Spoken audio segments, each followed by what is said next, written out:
안녕하세요. 수학 교육론을 가르치고 있는 강사 안우상입니다.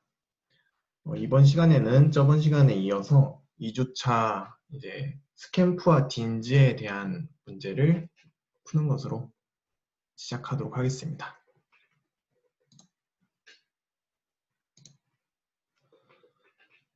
먼저 첫 번째 문제가 스캠프의 개념학습 원리에 대한 시사점 중 어떤 특정 단계를 이해하지 못하면 그 이후 추상화 과정이 위태롭다.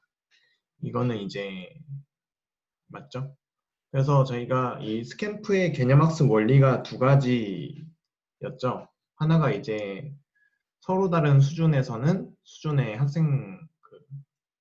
학생이 이제 정의로서는 의사소통이 불가능하고 정의 플러스 예를 통해서 의사소통이 가능하다고 했는데 그 예에 대한 부분은 보통 일반적으로 다른 개념이 포함되어 있기 때문에 그 다른 개념에 대해서 학생이 이미 습득하고 있어야 한다.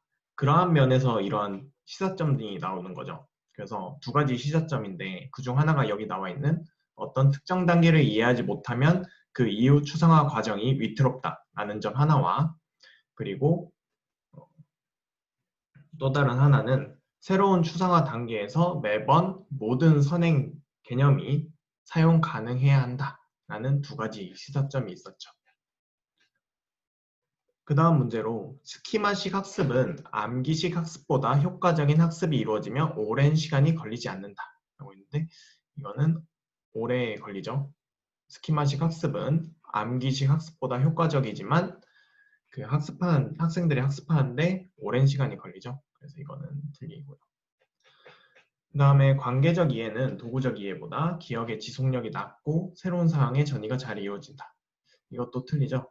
이 전이가 잘 이루어진다는 맞는데 이 기억의 지속력이 도구적 이해보다는 관계적 이해가 높죠. 그 다음 딘즈의 수학학습 원리 중 수학적 다양성의 원리를 통해 학생은 개념의 본질적 요소와 비본질적 요소의 구분이 가능해진다. 이건 맞죠. 그래서 저희가 이 수학적 다양성의 원리라는 게 뭐였죠? 수학적 다양성의 원리가 이 개념의 본질적 요소는 유지하면서 그 개념의 비본질적 요소인 이 변인들을 다양하게 변화시키죠. 이렇게 함으로써 이런 활동을 통해서 학생들이 개념의 본질적 요소와 비본질적 요소의 구분이 가능해지는 거죠.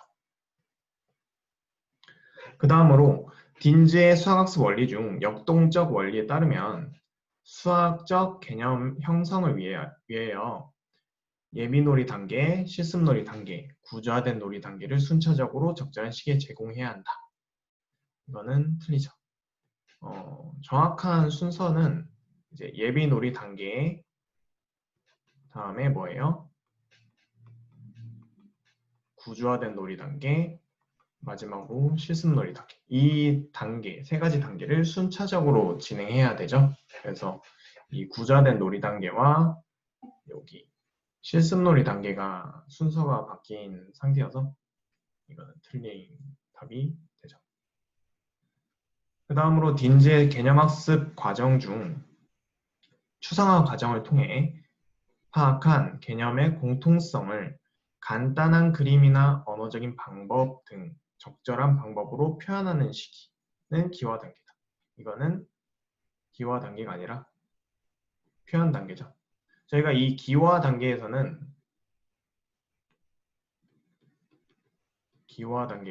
어떻게 표현하냐면 수학적 기호를 사용하는 단계예요. 그래서 여기서 말하는 단계는 표현 단계예요. 그래서 이건 틀렸죠. 그 다음에 스캠프가 주장한 뭐는 추상화된 상위 개념의 학습은 하위 개념의 형성을 토대로 함을 의미한다. 이거는 스캠프가 주장한 학습의 준비성이죠. 그래서 이러한 학습의 준비성은 이제 개념체계 형성 방식에서 어떤 거와 관련이 있냐면 이 학습의 준비성은 바로 수직적 관련성과 관련이 있어요. 그럼 그 다음으로 넘어가도록 할게요.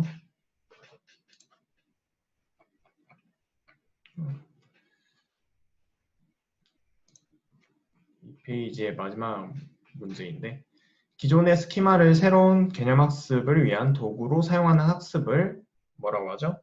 바로 스키마식 학습이라 하죠. 그래서 그 다음으로 넘어가도록 하겠습니다. 그 다음으로 어떤 거는 이제 무엇을 해야 할지 알고 무엇을 해야 할지 왜 그런지를 모두 알고 있으면서 일반적인 수학적 관계로부터 특수한 규칙이나 절차를 연역할 수 있는 상태를 의미한다. 이것은 뭐죠? 관계적 이해죠.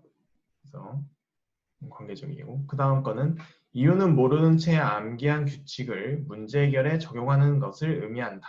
이것은 바로 도구적 이해죠. 그래서 저희가 이 스캠프의 이해, 관계적 이해와 도구적 이해는 잘 정리하고 있으시면 좋을 것 같아요.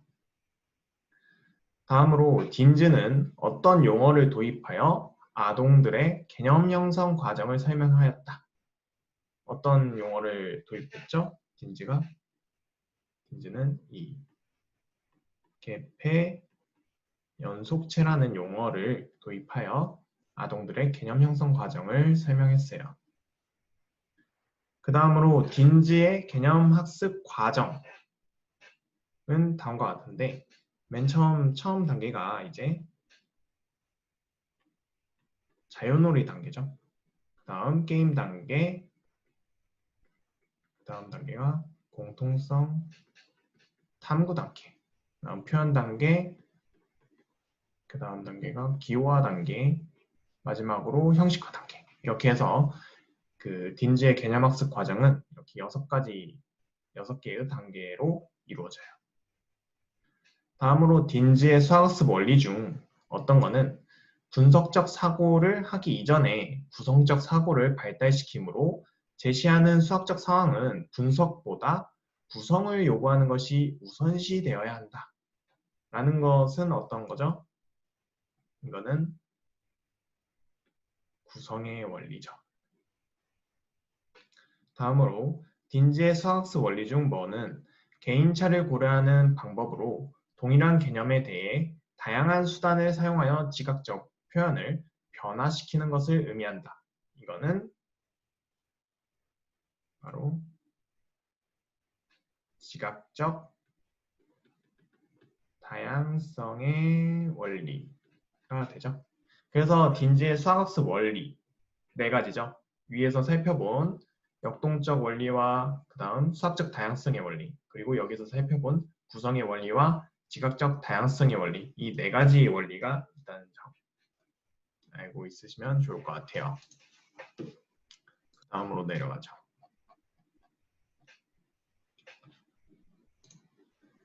그 다음에 보시면은 삼각형 내각의 합에 대한 학습 상황에서 공학적 도구의 끌기 기능을 이용하여 다양한 크기의 삼각형을 관찰하는 것은 딘즈의 수학습 원리 중 어떤 것을 구현한 것이다.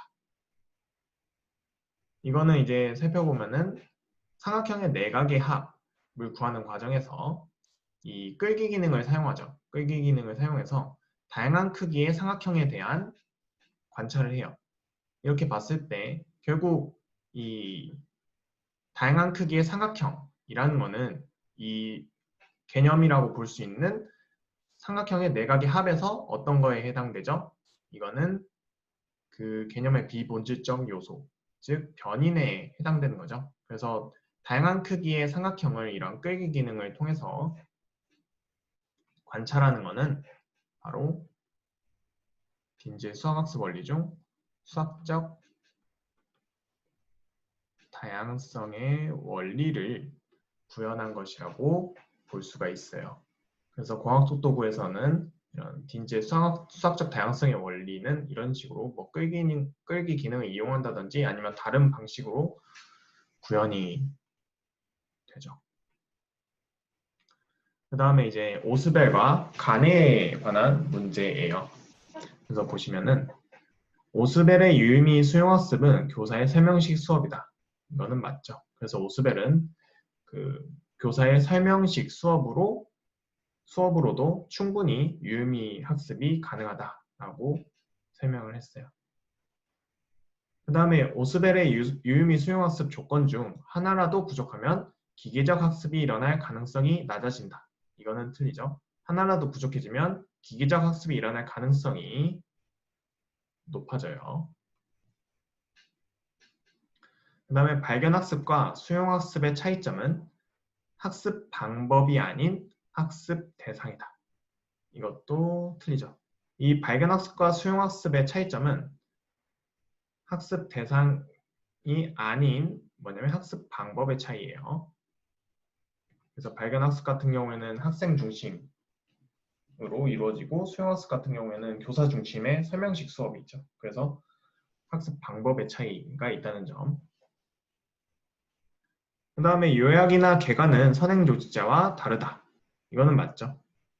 그래서 요약이나 개관 같은 경우에는 새로운 학습 과제보다 같은 수준의 추상성, 일반성, 포괄성을 가져요. 하지만 이 선행조직자 같은 경우에는 그 학습 과제보다 높은 수준의 일반성, 추상성, 포괄성을 가지기 때문에 이 선행조직자와 요약이나 개관은 서로 다른 것이라고 할 수 있어요. 그 다음에 학습 위계는 사전 학습에 대한 요구를 나타낸다. 이거는 맞죠. 그 다음으로 내려가도록 하겠습니다.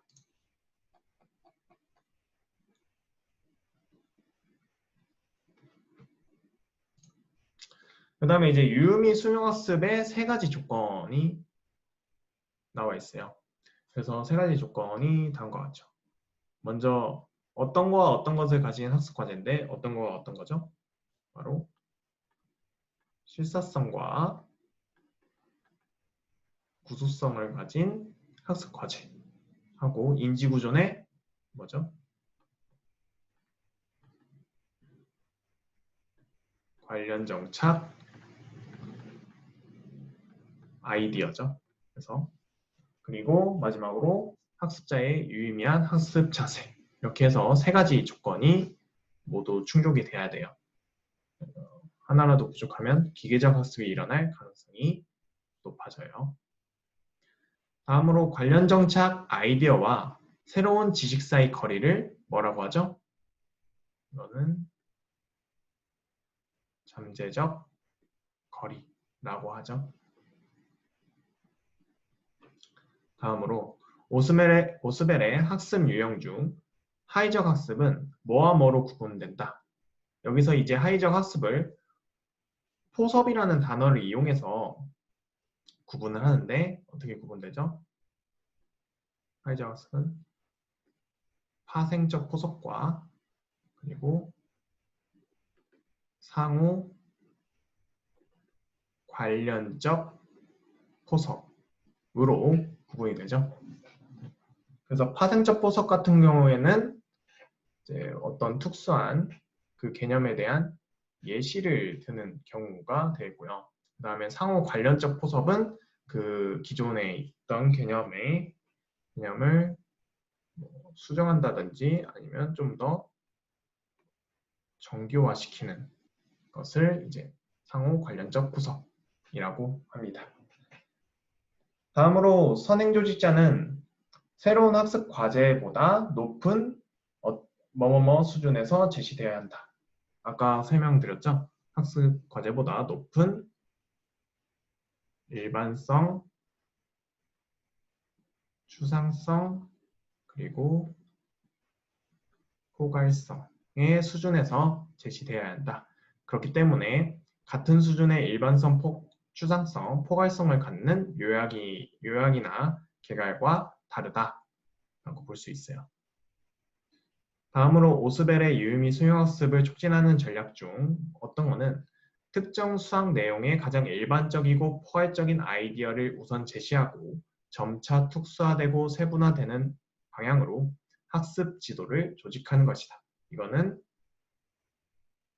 뭐죠?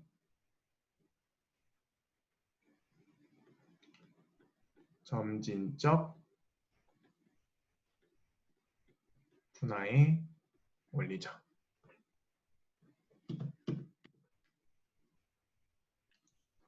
다음 페이지로 넘어가도록 하겠습니다.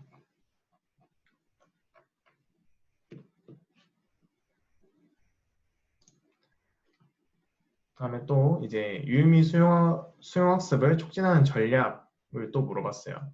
여기서는 새로운 학습 내용과 이미 학습된 내용의 유사성과 차이점을 분명하게 하여 새로운 학습 내용이 인지구조 내에서 조정되고 통합되도록 해야 한다는 것이다. 이거는 바로 통합적 조정의 원리죠. 통합적 조정의 원리. 그래서 이 오스벨의 유의미 수용학습을 촉진하는 전략은 크게 세 가지예요. 여기서 보는 것처럼 통합적 조정의 원리와 점진적 분화의 원리, 그리고 선행 조직자의 활용, 이렇게 해서 세 가지 전략이 있다는 점을 정리해 두시면 좋을 것 같아요. 다음으로 간에는 누적되는 특성을 지닌 학습을 뭐라고 부르죠? 이거는 누적학습이라고 불렀죠. 다음으로 교사가 학습 내용 위계를 이해할 때 얻을 수 있는 장점 두 가지를 쓰라고 했는데 여기 뭐 늘 쓰시오 이렇게 써줬어야 했는데 이렇게 써줬어야 했는데 제가 빼먹었네요. 장점 두 가지로는 다음 것 같죠? 뭐 여러 가지 장점이 있을 수 있겠지만 먼저 학생의 이 학습 부진에 대한 원인을 분석할 수 있고요. 그 다음에 이 수준별 수업의 심화 과정을 구성하는데 도움이 되겠죠. 학습 위계를 알면. 그래서 이렇게 두 가지의 장점이 있어요.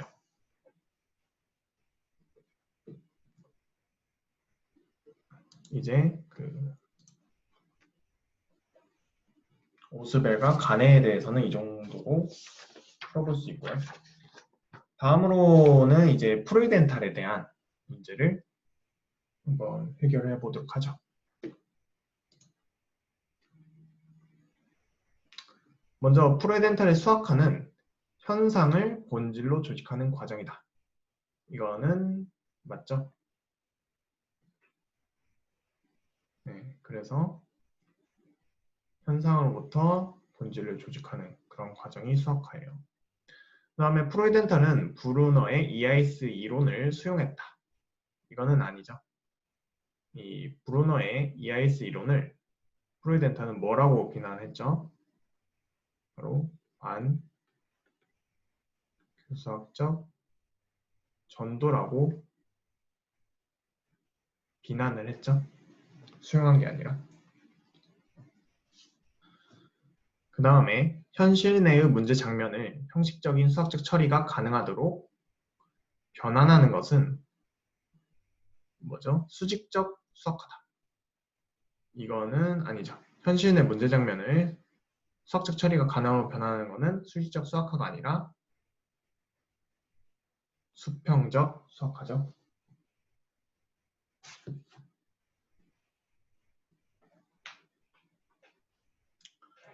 다음은 탐구 수준에서는 바닥 수준의 활동에 대한 반성이 이루어진다. 이거는 맞죠. 그래서 이제 프루덴탈이 수준이 이렇게 두 가지로 구분했죠. 요 바닥 수준과 그보다 상위 단계가 탐구 수준 이렇게 구분했는데 이 탐구 수준에서 바닥 수준에 대한 활동을 반성을 해야 돼요. 그렇기 때문에 이러한 수준 상승을 위해서 뭐가 필요해요? 어떤 사고 활동이 필요해요? 바로 반성적 사고가 필요하겠죠.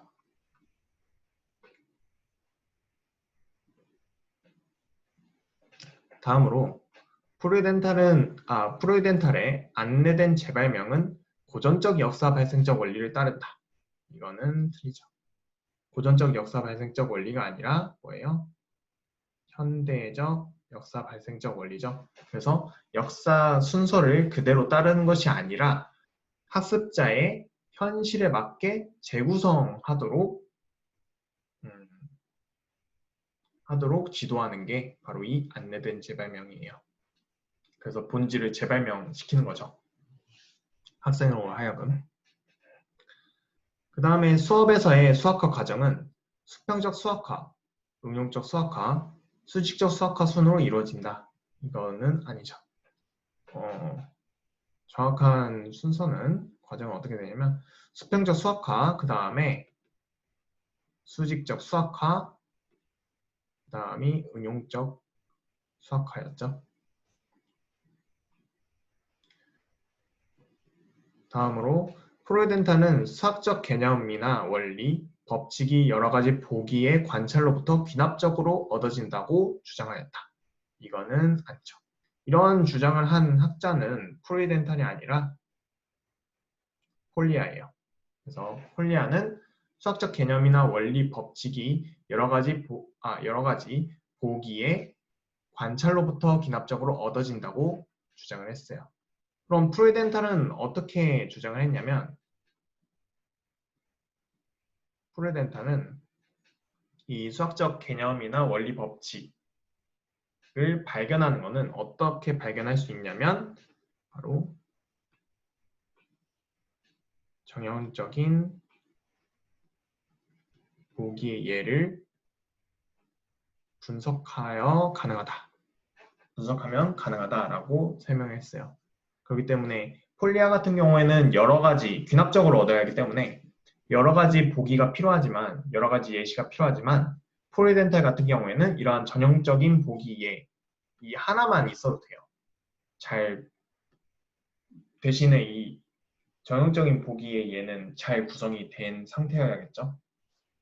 그래서 이러한 하나의 예시만을 가지고도 충분하다라고 주장한 게 바로 프로이덴탈이에요.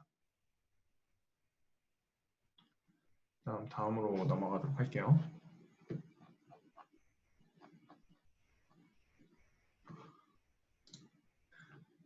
다음으로 보시면은 국수적 조직화 경험을 통해 조직화 수단으로서의 증명의 필요성을 인식할 수 있다. 이거는 맞죠? 그래서 국수적 조직화 활동을 통해서 이런 조직화 수단으로서의 증명의 필요성도 인식할 수 있고 그리고 증명의 의미도 이해할 수가 있게 되는 거죠. 그 다음에 프로이덴탈 머는 수학적 개념과 구조라는 본질을 그 본질이 조직의 수단으로 작용하는 어떤 현상과 관련하여 기술하고 교수학적으로 적용하는 것을 의미한다. 이거는 어떤 거였죠? 바로 프로이덴탈의 교수학적 현상학이었죠. 다음으로 프로이덴탈은 수학적 사고 수준을 뭐와 뭐로 구분했다. 위에서 설명드렸죠. 수학적 사고 수준을 바닥 수준과 뭐예요? 탐구 수준. 이렇게 해서 두 가지 수준으로 구분했죠. 그 다음에 트레퍼스는 수학화를 어떤 거와 어떤 거가 서로 교대로 일어나는 과정으로 봤다. 그래서 트레퍼스는 수학화를 바로 이 수평적 수학화와 수직적 수학화가 서로 교대로 일어나는 과정이라고 보았어요. 그래서 수평적 수학화 같은 경우에는 현실의 문제사항을 수학적 처리가 가능하도록 변환하는 것을 의미했고, 수직적 수학화 같은 경우에는 이미 그 수학적 처리가 가능하도록 변화된 부분에서 좀 더 높은 수준의 수학적 처리가 가능하도록 변화시키는 것이 바로 수직적 수학화예요. 다음으로 뭐는 현상으로부터 본질에 이르는 접근이 아니라 학습자에게 본질을 부과하는 접근 방식을 의미한다. 이거는 이제 프로이덴탈의 반교사학적 전도가 바로 이거죠. 반교사학적 전도는 현상으로부터 본질에 이르는 접근이 아니라 학습자에게 본질을 부과하는 접근 방식이다. 그래서 그 EIS 이론 같은 경우에는 현상과 관련짓지 않고 단지 그 본질을 표현만 달리했죠. 본질을 뭐 학생이 이해할 수 있는 표현, 활동적 표현이라든지 영상적 표현이라든지 아니면 상징적 표현, 이런 세 가지 표현 양식으로 학생들에게 지도를 하는 것이기 때문에 그거는 학습자에게 본질을 부과하는 접근 방식이죠. 그래서 이 프로이덴탈이 그러한 EIS 이론을 반교사적 전도라고 비난을 했어요. 다음으로 프로이덴탈은 수학의 재창조 가능성과 적용 가능성을 뭐라고 설명했냐면 발전적 조작 가능성이라 명명을 했어요.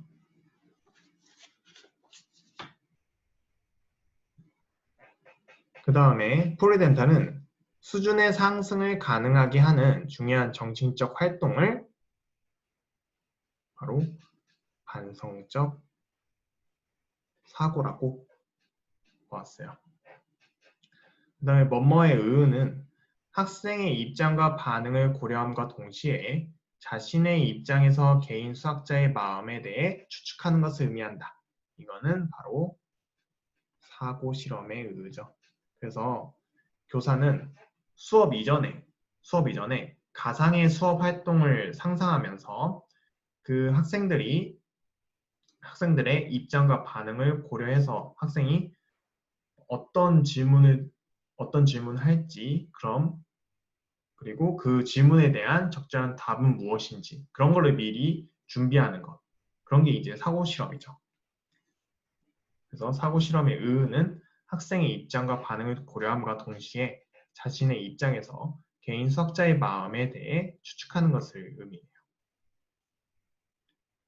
그 다음에 다음 페이지로 넘어가도록 할게요.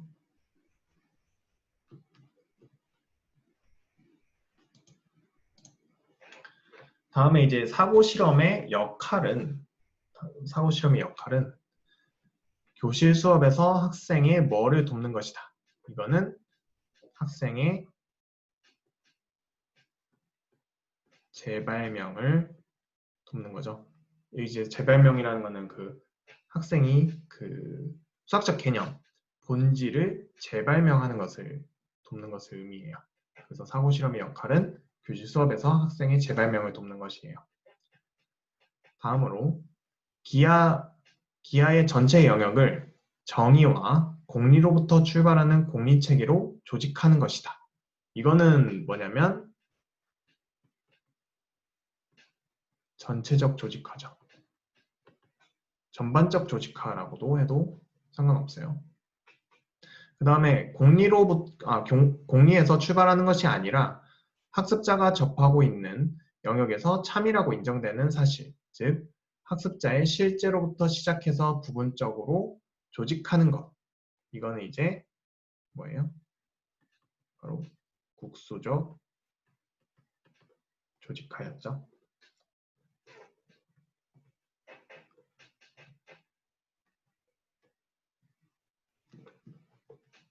다음으로 이제 반일레에 대해서 한번 살펴보죠. 바닐레에 대해서 보시면은 먼저 바닐레의 기하학습 수준 중 증명의 필요성이 생기는 단계는 형식적 연역 수준이다. 이거는 아니죠. 이게 생기는 수준이 어떤 수준이죠? 바로 이 전 수준인 관계적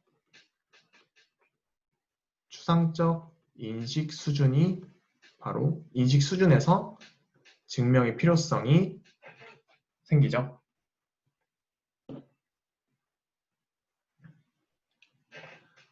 다음으로 이제 바닐레의 기하학습 수준 중 사고의 대상이 성질인 수준은 기술적 분석적 인식 수준이다.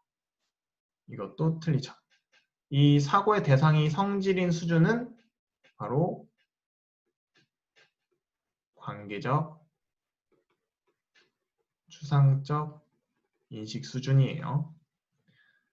그러면은 이 기술적 분석적 인식 수준에서의 사고의 대상은 뭐냐면 여기 사고의 대상은 바로 도형이죠. 그래서 이 기술적 분석적 인식 수준에서 사고의 대상은 도형이고 사고의 수단은 성질이 되는데 그 다음 단계인 관계적 추상적 인식 수준에서는 이 전 단계에서의 사고의 수단이 사고의 대상으로 돼서 전 단계의 사고의 수단이었던 성질이 관계적 추상적 인식 수준에서는 사고의 대상이 되는 거죠. 성질이. 다음으로 수준 상승을 위한 교사학습 단계 중 새로운 학습 주제를 소개하는 단계는 탐색 단계이다. 이거는 맞죠? 그래서 탐색 단계, 안내는 탐구 단계, 그다음 명료화 단계, 자유탐구 단계, 마지막으로 통합 단계 이렇게 해서 그 수준 상승을 위한 교사학습 단계를 5가지 단계로 설명하고 있죠.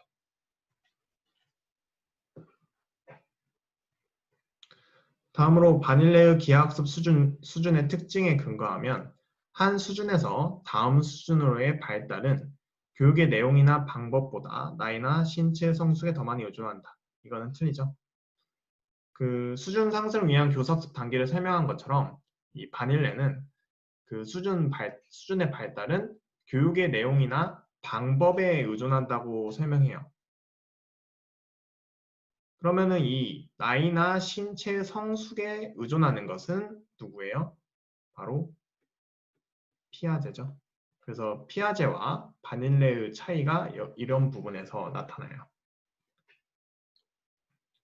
그 다음에 바닐레의 관점에서 전 수준에서는 사고의 어떤 것이 다음 수준에는 사고의 어떤 것이 된다. 그래서 사고의 수단과 사고의 대상이 있었죠. 그래서 전 수준에서는 사고의 수단이었던 것이 다음 수준에서는 사고의 대상이 되었었죠. 그래서 이런 거를 이제 수단의 대상화라고 했었죠.